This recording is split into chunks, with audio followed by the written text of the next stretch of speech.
So Andrew, we can start. It's 1 minute. Now it's still 4 p.m. So let's start. This is 1 minute plus 4. Okay. Okay.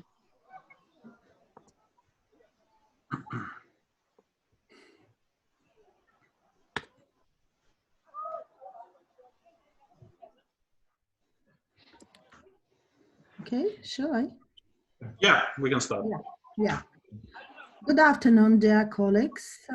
Thank you for joining Intersputnik Operations Committee webinar. The interactive format is brand new to all of us. And we hope that the topic of the event on satellite connectivity in Africa will reveal a vivid interest among the members and the invited guests. I'm Ksenia Drozdova, Deputy Director General and the Head of Business Development Department of RSCC, and as well as Chair of Intersputnik Operations Committee. Before we start, I give the floor to our moderator, Andrei Kirillovich, the Director of Integration Services and Projects at RSCC. I would like to thank all our business partners, in particular Azercosmos and Belintersat, for the active support of our initiative. As you know, Intersputnik is an international satellite communication services organization, and its operations committee joins 20 operators from 26 countries all over the world. Our joint fleets total about 30 satellites, and our goal is to provide our customers with the high quality and affordable communication services. Operations committee is a marketplace and an effective exchange platform. We would be grateful for your questions, comments, and feedback, which can be sent to the moderator or the operations committee email address. Thank you all, and Andrew, the floor is yours. Okay, thank you, Ksenia. So here we go. The topic of today's webinar is satellite connectivity in Africa. By Africa, we mean Sub-Saharan Africa as a standalone region. This is the first seminar in the series of digital online events planned by Intersputnik Operations Committee in collaboration with RSCC and other Intersputnik signatories and members. So why we have chosen this topic? Africa is most unconnected region with 40% of the world's offline population and undeveloped communication infrastructure. Satellites can solve this problem fast, but can the Africans afford this? Plus terrestrial wide and wireless technologies are approaching. The purpose of this webinar is to understand the role of satellite for bridging digital divide and improve digital inclusion of the African people. So who will take part in this webinar? Satellite operators, the signatories from member countries of Intersputnik. Actually, they are satellite operators with satellites operating and covering Africa. So these are Russian Satellite Communications Company, Russian company headquartered in Moscow, Azercosmos, Azerbaijan national satellite operator, headquartered in Baku, Belintersat, a Belarus national satellite operator headquartered in Minsk, and Intersputnik as an international satellite organization. So a few words about the agenda. So first, we'll have a general description of the market and challenges for Africa. Then we'll run the presentations with an introduction of the satellite operators and their activities in Africa. Then we have a panel discussion on the challenges and opportunities for satellites in the region. And then in the end, we'll have a Q&A session with the audience, if there are any. So now a few words about the speakers. So the list of speakers as follows. So myself, my name is Andrei Kirillovich, and I'm the Director of Integration Projects in Russian Satellite Communications Company, RSCC.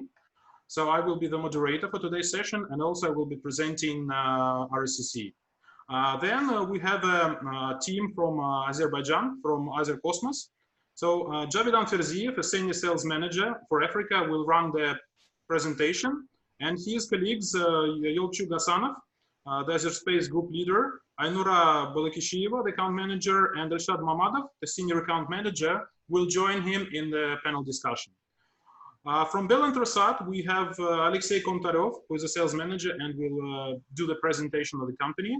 And he will be joined by Alexander Armonik, the head of Ground Application Service Center. I will join him in the panel discussion.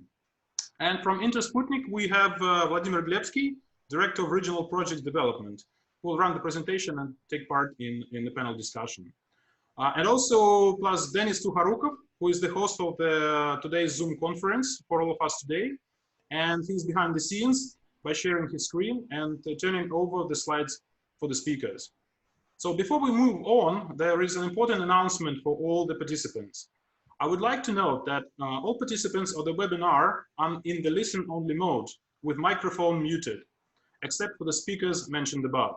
So we plan to record this webinar session and publish it for further offline access. For the convenience of recording and to assure a good voice quality and noise reduction, the number of the speakers on this event is limited. But you're always welcome to ask questions, as Ksenia said, in the chat to this Zoom conference, addressed directly to me or to everybody. So we'll have a Q&A session in the end of the webinar. So now we move on to the first part of the webinar. Dennis, please load the slides. So using my legal powers as a moderator, I will give a brief overview of the African market we will be speaking about, setting the pace for further discussion and entire event. Okay, so Dennis, you can actually load the slides, please. Okay, right. When we speak about Africa, everybody is excited by the magic of the numbers. So 1 billion population to be doubled by 2050. 60% rural population, which is 40 million people and 230 million households. But on the other hand, Africa provides only 2% of the world's GDP. By 2050, with current population expected to double, 90% of it, of the newer increase, will be extremely poor, living for less than $2 a day, or even less than $1 a day. Electrification rate is only 43%. As a result, fixed broadband penetration is only 8%. Mobile broadband is doing a bit better, but still the penetration rate is below 30%. Besides that, as shown on the two maps here, the spread of the population and GDP per capita is relatively uneven. According to GSMA, such low mobile internet adoption is affected 46% by the usage gap, lack of affordability, and by 30% by the coverage gap, lack of accessibility. Mobile data affordability is improving in the continent. The cost of 1 gigabyte of data is now around 6% of the average monthly income, according to GSMA, but it still remains above the 2% of monthly income. It still remains at 2% of monthly income threshold for more than 75% of the countries in the region. The two largest barriers for mobile internet adoption in Africa are lack of digital skills and literacy and affordability. As a result, the majority of mobile connections in Africa are still 2 or 3G. It's mostly voice and SMS, so it remains narrowband. 4G is just start emerging in most countries and mainly in the downtown of big cities. 5G is still somewhere, I think, beyond the horizon. Next slide, please. So there are a lot of challenges on the path of broadband connectivity in Africa. First of all, a definition of broadband. In a new report issued in 2019 by the Broadband Commission, it's a joint working group between ITU, the International Telecommunications Union, and UNESCO. So broadband for the period until 2021 is set in Africa as 3 megabit per second service. Then it is gradually increasing up to 6 and 10 megabits. So the throughputs are very reachable for satellite. The same report also estimates that the total investments required for solving the connectivity problem in Africa, so they are estimated as $100 billion US, including installation of 250,000 new 4G base stations. Very interesting that around 20% of this investment will be needed to fight literacy and improve digital skills in Africa. Another interesting estimation done this time by the World Bank is that 45% of Africa's population is located further than 10 kilometers from fiber network infrastructure. And this is the high percentage than on any other continent. That's a nice opportunity for satellite, don't you think? Here you can see the visualization of fiber infrastructure in Africa and population density, showing unserved regions. This is the geography where satellites can play. Also, another important issue is the quality of service, as there is a special term used by service providers in Africa, African SLAs, where in fact the actual quality of connection very often differs from the service level agreements. So once we made the introduction of, the introduction of the companies, we'll try to find the answers to the following questions. Can satellite really solve the connectivity problem for Africa? Will terrestrial technologies development outstrip satellite affordability? Can upcoming LEO constellations change the landscape? How 5G will affect satellites in Africa?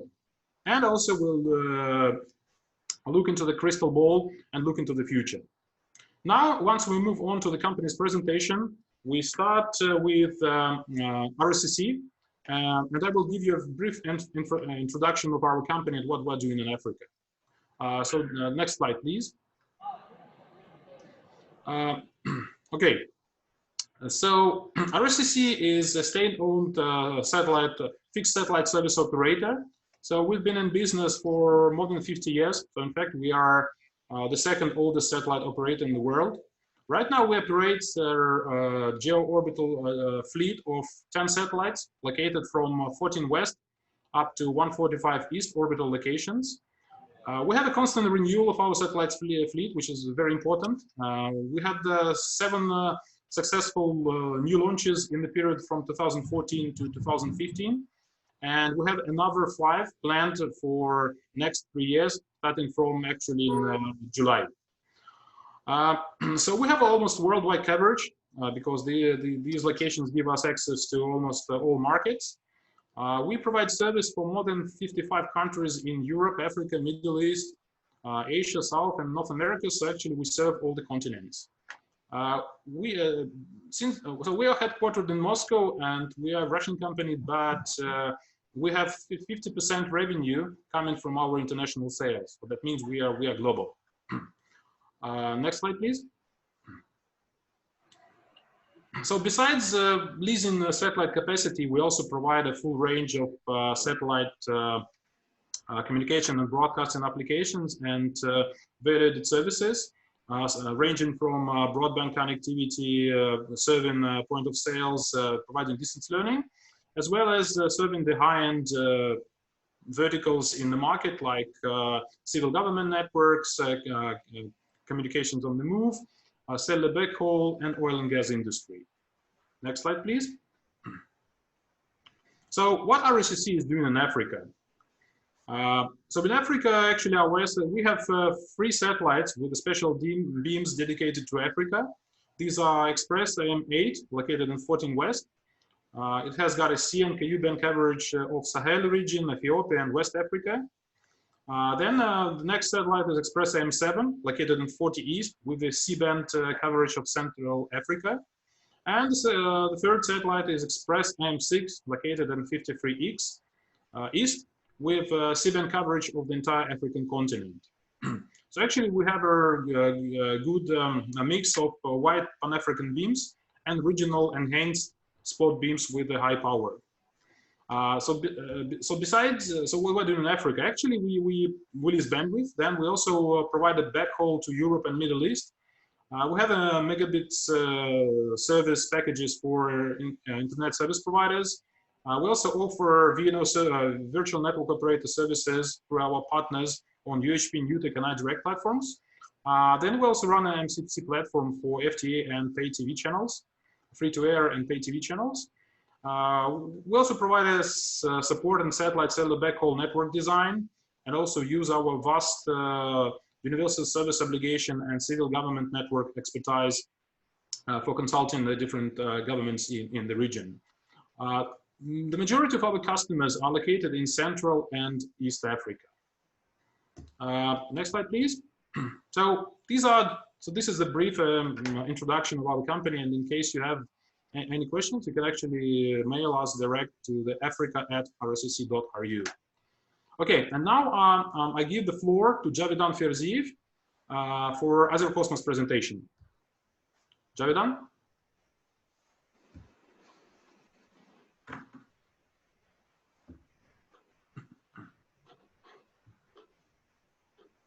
Yes. Hello, everyone. I would like to say hi, and I hope everyone doing well during this pandemic period. And please keep safe and stay safe. Keep your nears and dears safe also. During this pandemic time, we should stay closer virtually each other to keep our business and relationship more stronger and deeper. I don't want to take it longer, and I would like to say about something other Cosmos and our satellites. As you know, Other Cosmos has two satellites, Other Space 1 and Other Space 2, at 45 degree east and 46 degree east. Using Other Space 1 and using C-band, we are covering all Africa, we are covering Europe and some part of the Middle East. Could you please go to the next slide?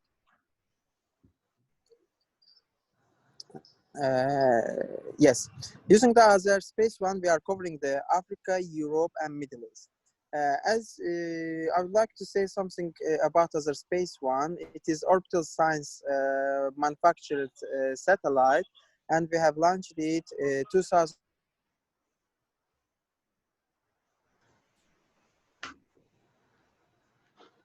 And C-band over Other Space 1, and mainly for dedicated for Africa, we are using the C-band with 24 transponders, and each transponder 36 megahertz with a high power. Please, next slide. Yes, as you see, Other Space 1 C-band covering the whole Africa, including the Europe and Middle East, and some part of the Singapore and Malaysia. It is the 1 beep, and ERP value is pretty good.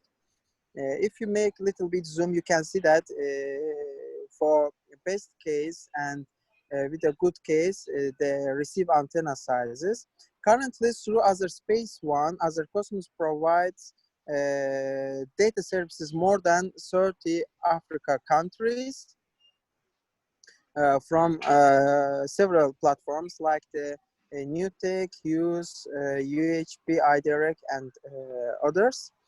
And using the Other Space 1 C-band, Other Cosmos providing free-to-air or pay-TV channels to DTH operators or pay-TV cables or free-to-air channels. Next slide, please. Yes, and no. Go back to Other Space 2. Yes, and our second satellite is Other Space 2 with the SSL manufacturer, and Other Space 2 has several beams like the Europe, Eurasia, Pakistan, Afghanistan, and African beams like West Africa, East Africa. I would like to speak about East and West Africa. Our West Africa and East Africa fully covering the sub-Saharan countries, and satellite transponders is very powerful. And using this satellite, currently we are providing data services more than 10 Africa sub-Saharan countries, and we are providing several DTH platform to reach end users as a free-to-air or as a pay-TV platforms. And satellite receive antenna size also shown in the pictures, you can see it easily.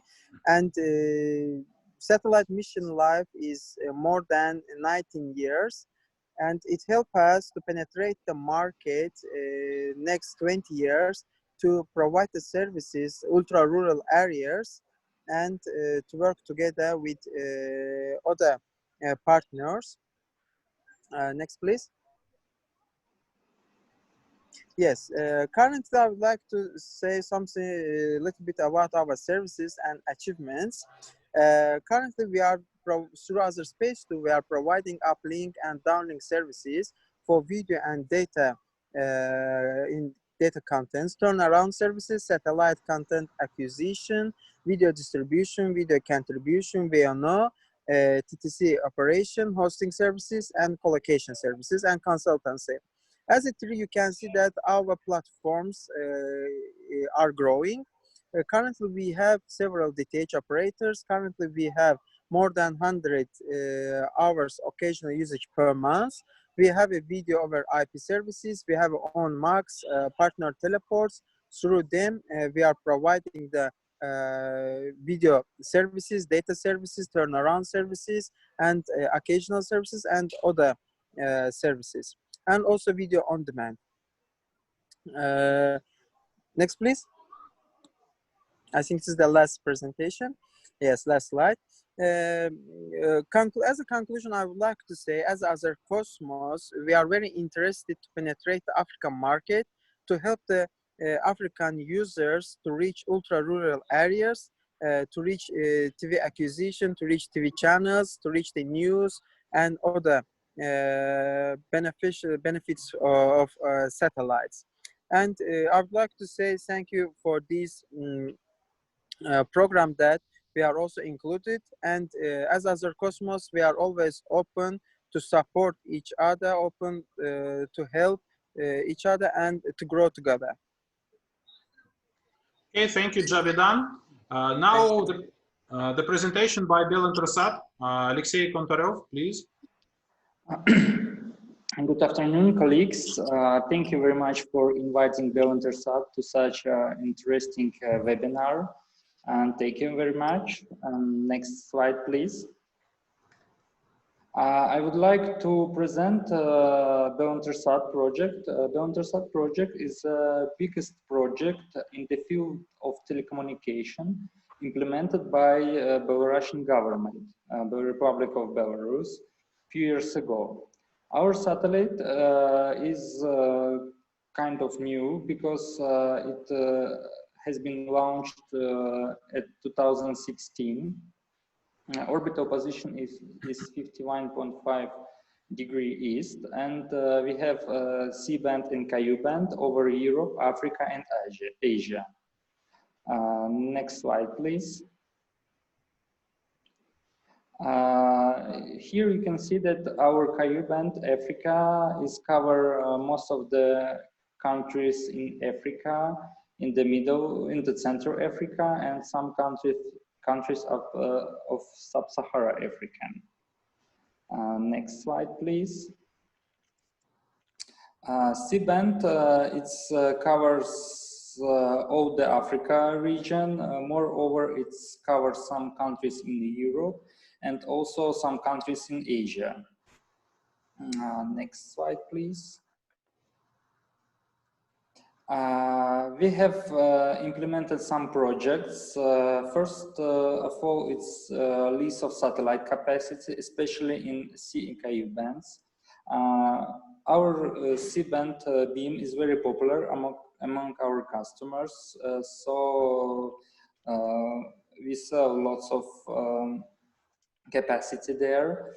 Moreover, we have some project for satellite internet, and also we have some project for satellite TV broadcasting. Moreover, we have some transponders which has cross-trap options from Europe to Africa. So because of this, there is a very popular for TV broadcasting. For example, some English-speaking countries in Africa, they prefer to watch European TV. So we have some couple of this kind of projects. And we are also involved in some project with our government. For example, in the Republic of Mozambique, our government have a very tight connection with government of this republic, and we try to implement some couples of the projects. Next slide, please. And here our main partners, this is Intersputnik, our very old partner. Intermedia, this is our also very old and trustful partner. China Satcom, this is Chinese satellite operator, so we have some projects with them. China Great Wall Industry Corporation, this is a system integrator for space products and services. And this company won the tender, and because of them, our project, the Intersat project, is existing right now. Moreover, we have very old and good partner, African Union Financial Services. They are operating over Africa's countries, so we have very good and tight connections. Thank you for listening. This was a short presentation. Thank you very much. Okay, thank you, Alexey. And last but not least, presentation for today, Vladimir Glebsky, Intersputnik. Thank you very much, moderator. Dear colleagues, let me introduce our very short presentation regarding opportunities for Africa. Next slide, please. Concerning traditional services based on available capacity on satellite of Intersputnik country members, including ExpressM 8, 7, 6, other PACE 1, Intersat 1, other satellites with the coverage of Africa. Intersputnik holds rights to use C, Ku, and Ka band rights at a number of orbital locations at geostationary orbit, and is open to cooperation with commercial companies and governmental institutions, both from members and non-member countries.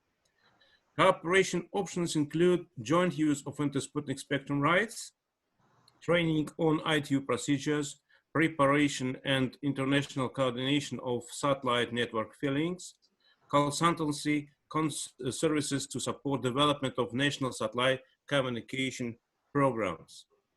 Jointly with its partners, Intersputnik also provides access to gap filler satellites to comply with ITU regulations, meaning maintain national spectrum rights and accelerate commencement of service.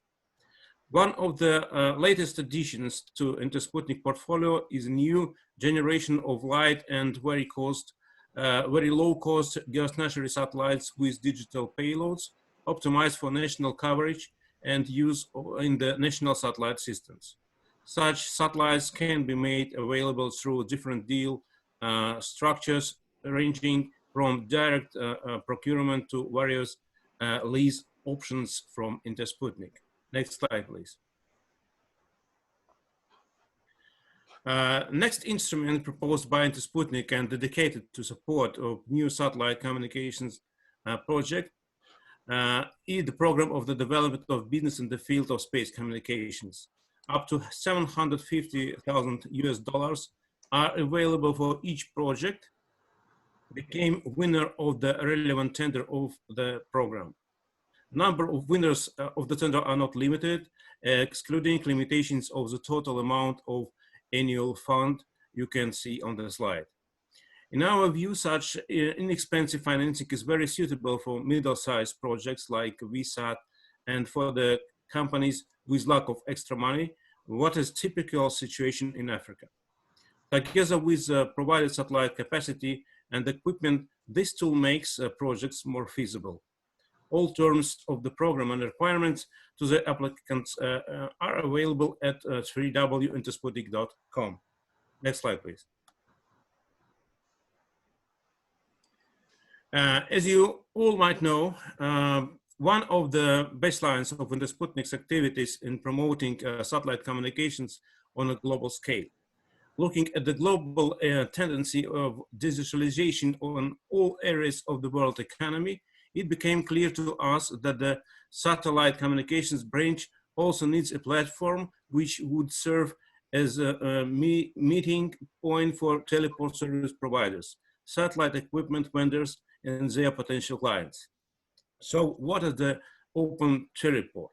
Open Teleport is an open infrastructure platform consisting of three main sections: teleport services, request services, and new/used equipment. What about teleport services? This section allows users looking for teleport services to quickly look up teleports in any part of the world. Using more than 15 filters and being able to see utmost detailed parameters of the displayed teleports.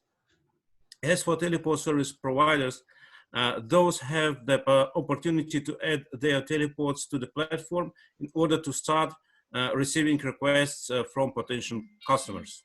Since the platform launch, already 29 Earth stations have joined the teleport service section, and the platform has been visited more than 1,000 users in the year 2020. Next slide, please. The request service section allows user to directly file a request for both teleport services and satellite capacity by filling in the key parameters of the satellite network they are seeking to establish. The requests are then processed by the Open Teleport team, which returns with the best solution as soon as possible. Next slide, please.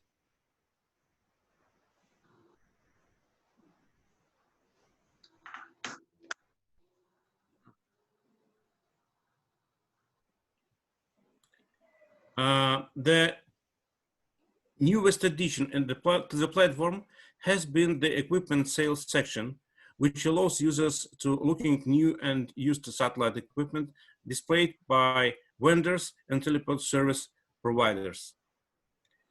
One of the latest products to appear in the new equipment section is the i2020 IS SCPC satellite modem, which has designed by Intersputnik and our subsidiary Isatel LLC. This modem has own carrier constellation technology, tandem stream, and will be suitable for different applications. You can find more detail about this modem and other options at www.openteleport.com. So generally, this is all. Thank you very much for your attention. Okay, thank you, Vladimir. So now we move on. So we're doing great. We are on schedule. And so now we'll move on to the roundtable discussion. And so the first question I would like to ask the speakers and participants of this seminar from Belintersat, from Other Cosmos, from Intersputnik and RSCC. So in the year 2000, the whole of Africa had less international internet bandwidth than Luxembourg, a country the size of the city of Moscow. 2 decades later, despite some progress, much of Africa is still unconnected, and large populations cannot fully realize the benefits of connectivity. So bridging digital divide and increasing digital inclusion in Africa, is satellite the only or the best solution to the problem? What are the advantages of the satellite communications in Africa? And I would like to address this question first to Other Cosmos.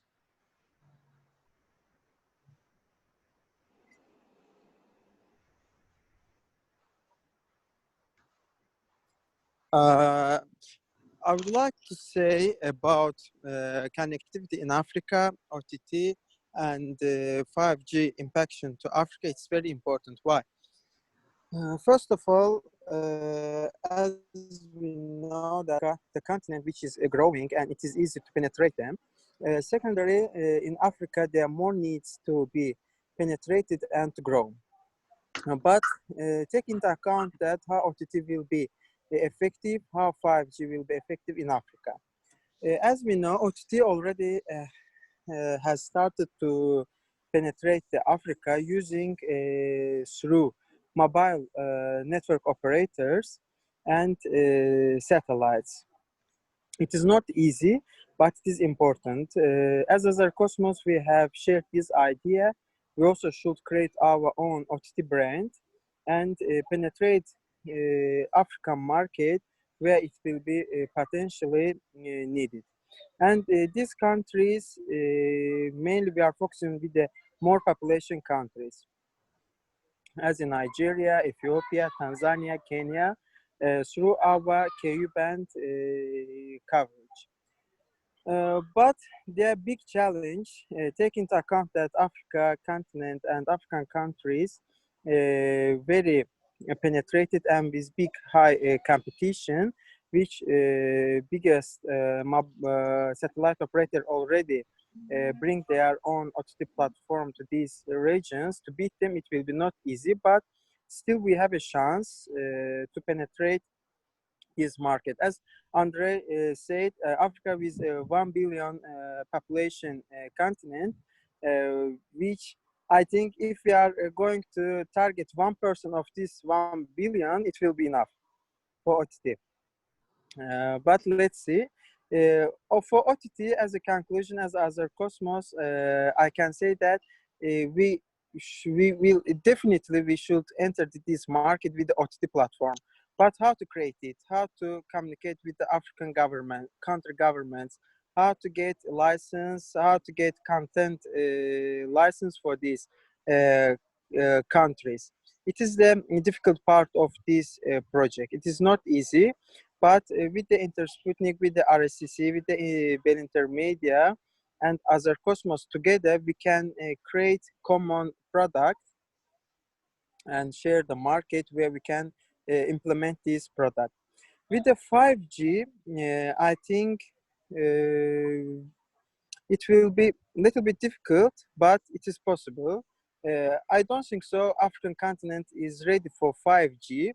Yet, but next 10 years and next 5 years. Hey, Javidan, we'll have some special question on 5G later, so actually you can. Okay. We'll speak about this later. Okay, thank you. Thank you very much for this very interesting opinion. And Bell Intersat, Alexey, Alexander, same question to you. Okay, thank you, Javidan. As Javidan was mentioned, Africa is a huge continent. The population is very big. It's approximately over 1 billion people. And as far as I remember from statistics, this is a very young population. Like average age of the people is like 20-25 years. But I think Africa faced different challenges. There are like economical, political, geographical, etc. But one of the biggest problems in Africa is digitalization. For example, lots of African hospitals and schools they do not have any internet connections. So in my opinion, it would be great that satellite operators can join some projects, like for example, collaboration with non-government organization, African government, etc., to make some investments to create some platform in which we can provide more services for Africa. And in this point, it should be, I think, we should think about hybrid systems like satellite and terrestrial services, something like this. Okay, thank you, Alexey. Vladimir, Intersputnik? Yeah, thanks. I think because of large territory with lack of infrastructure, especially inside the continent, and we saw in your presentation that the submarine cable is available only near to the sea, but in the middle of the country, it is unreachable. So, and many difficulties there to build terrestrial infrastructure so fast. No money, no electricity, no state programs, complicated political situation, etc., etc. So I think that satellite possibly will be very long time a single digital decision for these regions and its population. I think this is one of the reasons why a lot of market researchers call Africa very promising for satellite business in the future. Okay, Vladimir, thank you very much. So I will summarize and add some more insights from RSCC side. So satellite is the best solution for Africa for sure. as it can provide quickly deployed true broadband and relay connectivity in any part of Africa for fixed and mobile users.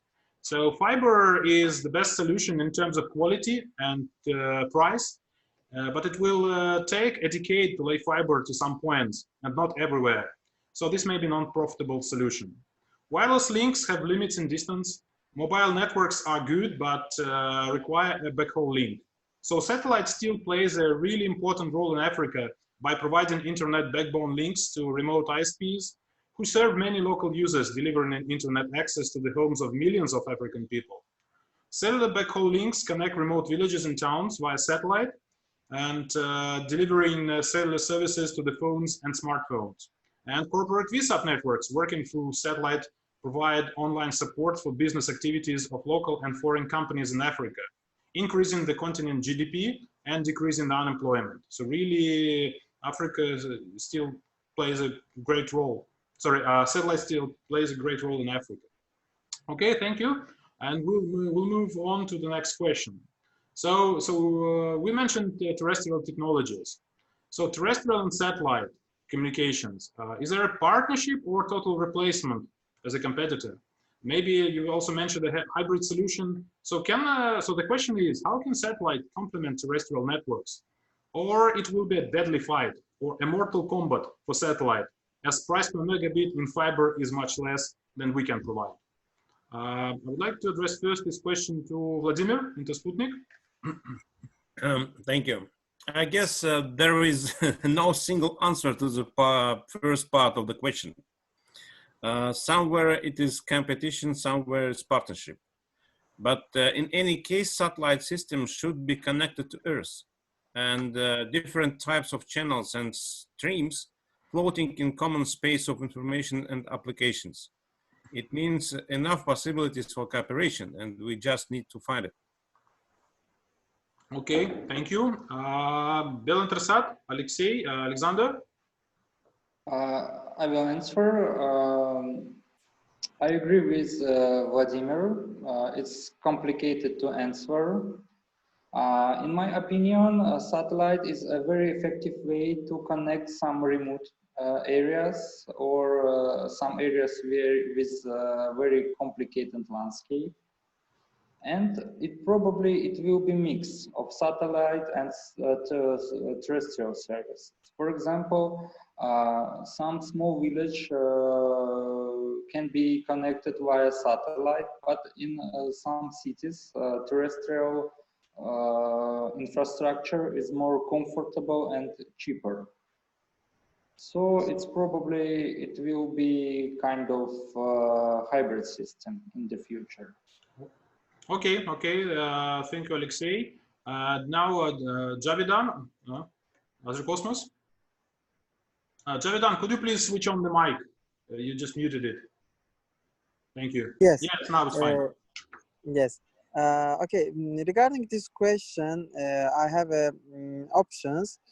First of all, shore side of the African continent, the terrestrial connectivity will be grown next 10 years. But when we are going to the inside of the Africa, where the connectivity available from the satellite and to invest this region to make the terrestrial antenna for connectivity is very difficult. That's why next 10 years,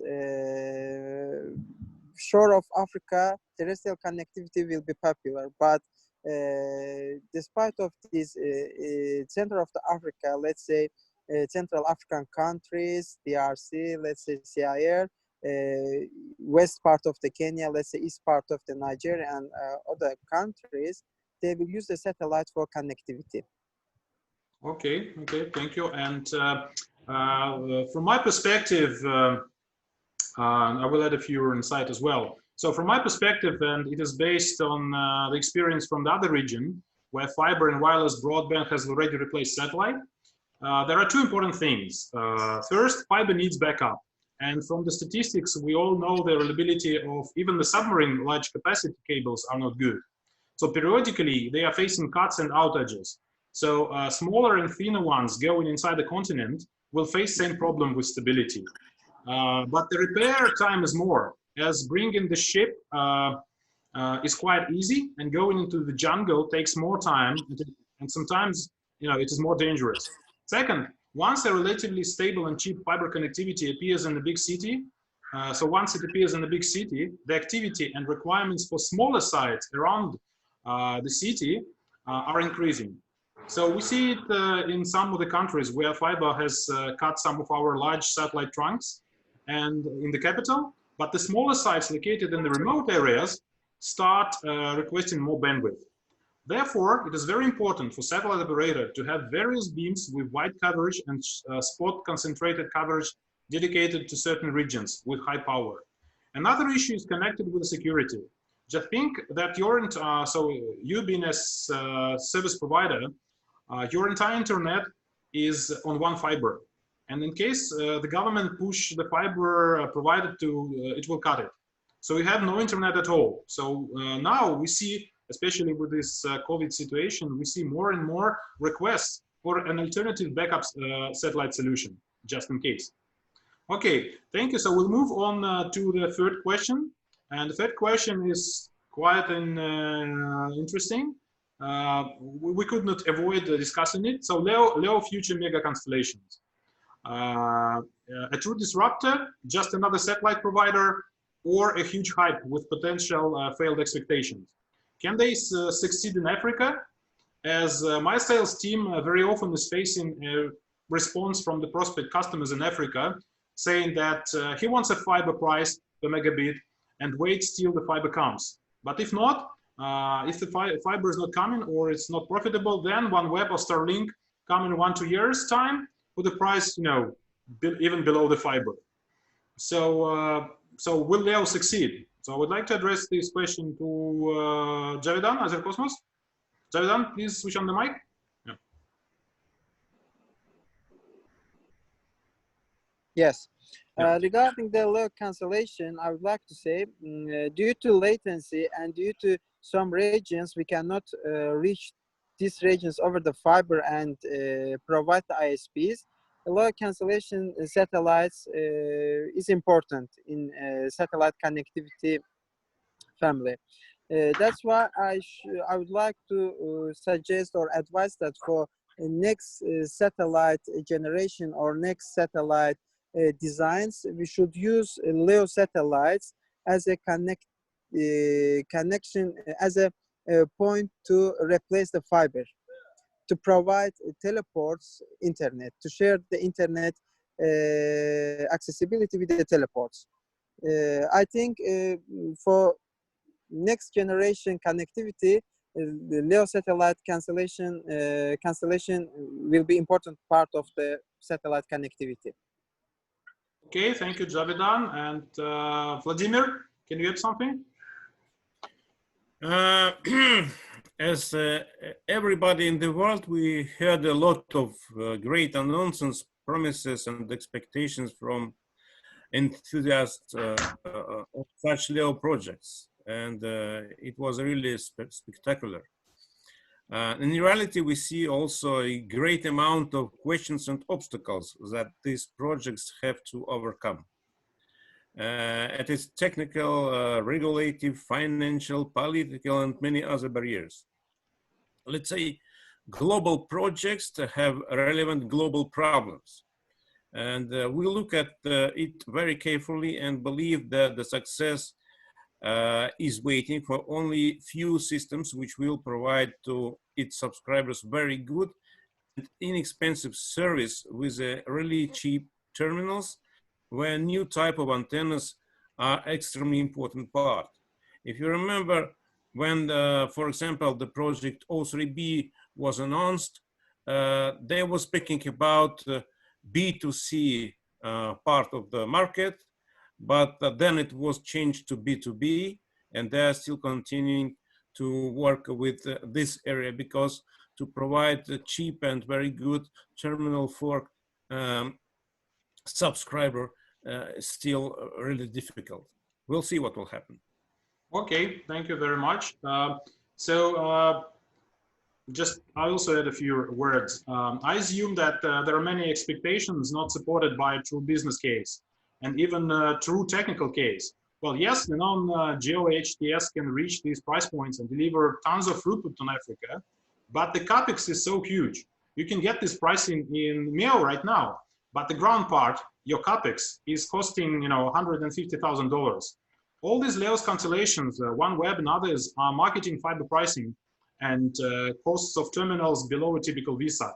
So they talk about $100 terminal, including a tracking antenna. Okay, we know how to make the modem. We all work with the vendors, so we know how to make the modem cost less than $100. Just talk to the vendor and sign up for the volume. But current pricing of the electronically or mechanically steerable antennas are tens of thousands of dollars. So in fact, the bankruptcy of OneWeb happened recently was caused mostly because their main investor, SoftBank, finally realized that without such cheap terminal, they will not be able to get the market share promised by OneWeb. And such terminal with a target pricing won't appear in the near future. So the customer in Africa and in other developing regions shall rely on old good VSAT and geo satellites. That's my opinion. As to the Starlink, Elon Musk project, they target mostly the US market. So no gateways are built outside North America. So it is too early to count on LEO systems as a game changer in Africa. Okay, and thank you. So we'll move to the question number 4. It is on 5G and C-band in Africa. So is there a threat to C-band from 5G in Africa? So Javidan, you also started discussing 5G and the previous question, so now the floor is yours. Yeah. What do you think about the 5G and C-band? Okay, regarding the 5G, I would like to say it's a very interesting question. It is more progressive and something risky part of the telecommunication side. I think Africa is still not ready to start connectivity through 5G. Why? Yeah, because for 5G we need a good environment, we need good antennas without WiMAX or any interferences. But in Africa, as we know, many WiMAX antennas which can impact 5G connectivity. Latest news, maybe you read also in South Africa, South African government tried the 5G, but due to WiMAX interference and due to mobile network operators antenna, telecommunication antennas, there was big interruption and interference which impacted to all services. That's why I can say that, it's my opinion, Africa not ready for 5G. Maybe after 5 years, main African countries and in main capitals, 5G will be good solution for connectivity. But for now, I don't think so. It is a good idea for Africa. Okay, right, thank. And I also, I'm sharing your opinion. Yeah. First of all, as I mentioned in my presentation, the region 4G coverage is still below 30%. So covering Africa with LTE will actually solve the majority of connectivity problems. Oh, Javidan, could you please mute the mic? Thank you. It's a lot of sound. Thank you. Yeah. So local mobile network operators are investing in LTE. They will not be ready to invest in the new generation as they need to collect revenues from the previous ones. So 5G may be a case in 3 to 4 years time, not earlier, and only in the downtowns of the capitals. So in any case, satellite can always complement mobile network, providing a backhaul to remote BTS or eNode B in LTE, or as they call in 5G, GNode B. And please note that satellite technology will be first time implemented as a part of a mobile standard in 5G. So the operation of the cellular backhaul over satellite will run smoothly. But there is another issue, and which raised by Javidan with the local terrestrial wireless interference, right? All across C-band, starting from 3.6 up to 2.4 gigahertz. So from radars, local wireless loop towers, and others. So it is quite a serious issue, and installing frequency filters, correct install of the RF part for the antenna, and good troubleshooting of the cases will be required for sure, even before 5G appears in Africa. Vladimir, can you add something as well? Let's say we look at this question more global. So it is not a secret that the EO traditionally playing a big role in preparation of regulative landscape in Africa. And as a result of this work, many of countries will follow your recommendation to utilize C-band, especially for 5G development. But utilization of C-band for satellites will will slowly go down, yes, but it is very continent with independent countries and different level of its development. That means a very long time for the process of frequency harmonization. And at the same time, C-band is very suitable for regions with a complicated climate, what is very specific for Africa, and it is really good for SCPC channels and emergency services. So if collect all these things together, we believe that C-band will still play some important role in Africa for a long period of time. Okay, thank you, Vladimir. So we are moving for the final question from the list. So look into the future, look into the crystal ball, right? So Africa telecom landscape, will there be still a place for satellite in the next couple of years or 5 years from now? And also, could you comment, will be there any impact of COVID-19 on the development of satellite projects in Africa? Alexei, Belintersat, can you please take this question? I think Alexander. Let me tell. Okay, Alexander. Thank you. You know, I think that is a very long way for Africa to escape from satellite communication completely. We still do not have any technology, any solution to create connectivity for such wide areas. Yes, we think possibly new terrestrial infrastructure will partially replace SATCOM, but surely it will not fully remove it.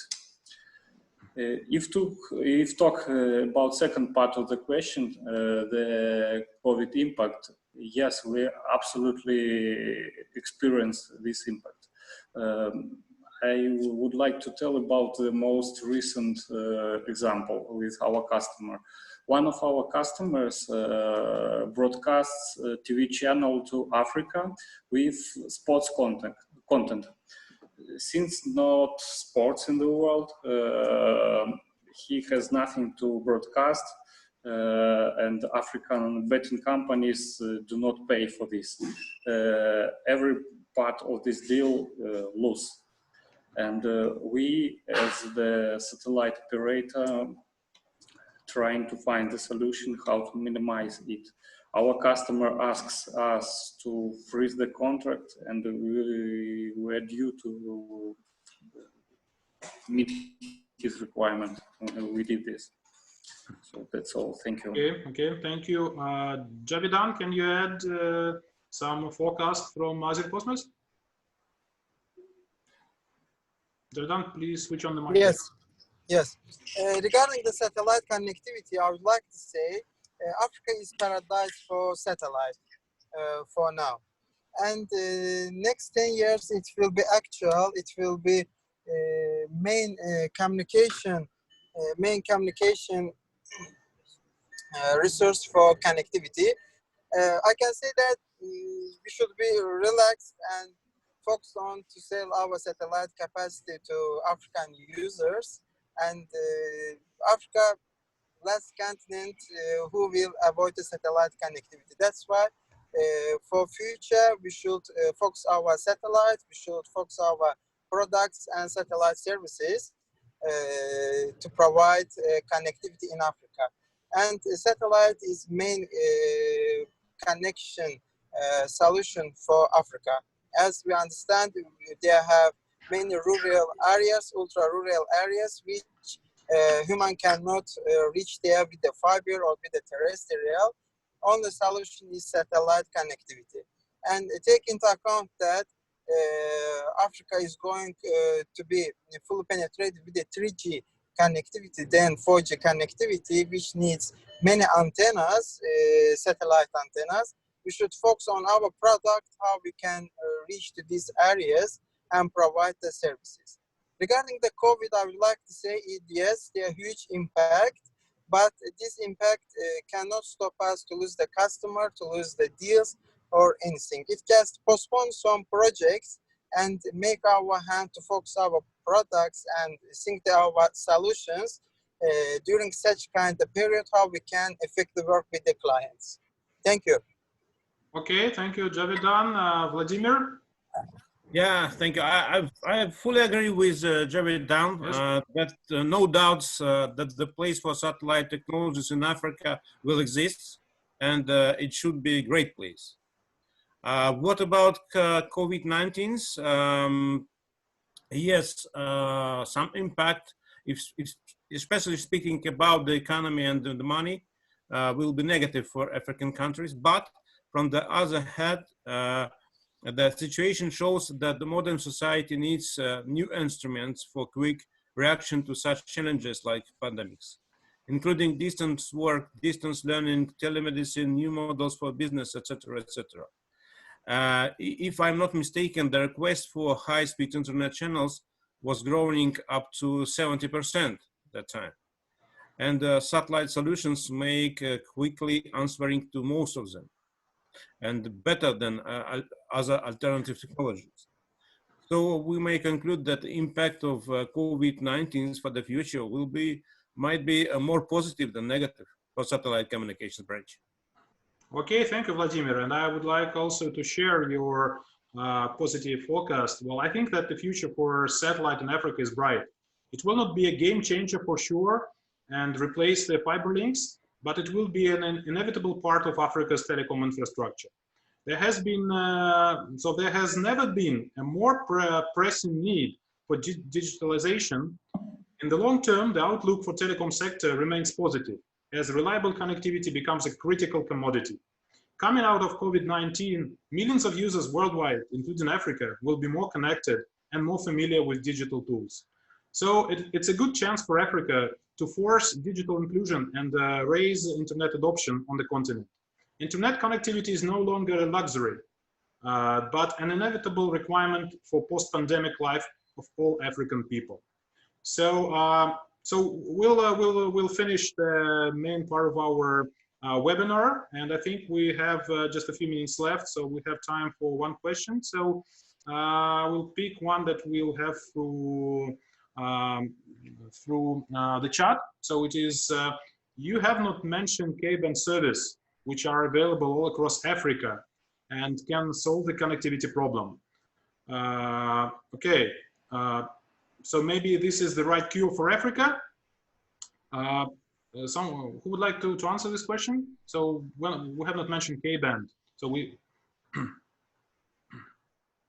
Javidan, Vladimir, Alexei? Okay. I'm so sorry, but I was losing some period of time because of problem with the computer. Vladimir, the question is about K-band. We have not mentioned the K-band. But it's a lot of K-band offerings over the continent. So what's your thought about it? Is it a, so why we have not mentioned it? Okay, I will pick this one. So if you don't mind. So yes, the solution is offered, but the first issue is availability, right? Because it's K-band, and you know the weather in Africa and the rain fade is crucial. And second, it's affordability and of course distribution channels. So the statistics is not a favor of this solution as well.